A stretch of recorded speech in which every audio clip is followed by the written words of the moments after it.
Diabetes खरंच reverse होतो का? डायबिटीस बद्दल फार त्रास होतो तुम्हाला सांगतो, मला फार त्रास होतो. डायबिटीस वर एक रामबाण औषध आहे. काय सांगताय काय? Complete cure.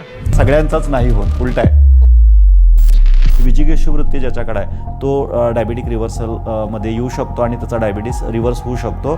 So type 2 diabetes yes, it is completely reversible आणि तो सस्टेनेबल पण आहे. खूप वेळा सांगतो की शुगर तुमचा दुश्मन नाही आहे, नव्हता, नसणार आहे. डायबिटीज रिव्हर्सल कोणाला शक्य आहे किंवा कोणाचे चान्सेस जास्त आहेत? कुणाचा होऊ शकतो तर ज्याला डायबिटिक रिव्हर्सल करायचं आहे, ज्याचा माइंडसेट आहे त्याला 100% होऊ शकतो.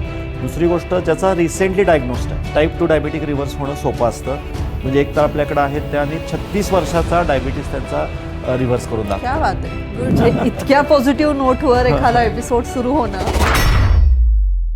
असं म्हणतात की हा प्रत्येक स्टेजला it takes 1 to 3 years from normoglycemia to prediabetes to तुमचा जो असिम्टमॅटिक डायबिटीस. तुमच्या गोळ्या औषधांचे डोस कमी होणं ही सुद्धा डायबिटिक रिव्हर्सलची अवस्था आहे. तो की जेवढं तुमचं भांडं खरकटं, हे एक्झाम्पल सगळ्यांना लगेच लक्षात येतं, बरोबर. तेवढं ते धुण्यासाठी जास्त मेहनत घ्यावी लागते.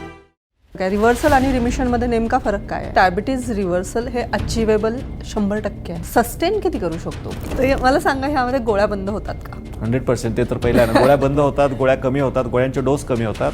डायबिटीसच्या गोळ्या बंद होत नाहीत बरं का. तुमच्या त्याच्याबरोबर कोलेस्ट्रॉलच्या पण गोळ्या बंद होऊ शकतात, बीपीच्या गोळ्या बंद होऊ शकतात, तुमची अँटासिडची पिल बंद होऊ शकते, थायरॉईडची गोळी तुमची बंद होऊ शकते. डायबिटीस कंट्रोलला मेडिकेशन लागतं ओके. आणि डायबिटिक रिव्हर्सलला मोटिवेशन लागतं. जर का एखाद्या व्यक्तीने, डायबिटिकच नाही कुठल्याही व्यक्तीने जर का 1 वर्ष हा रूल फॉलो केला, आणि माझी बेट आहे ही, मी इथं काय म्हणतो बॉन्ड पेपरवर लिहून द्यायला तयार आहे,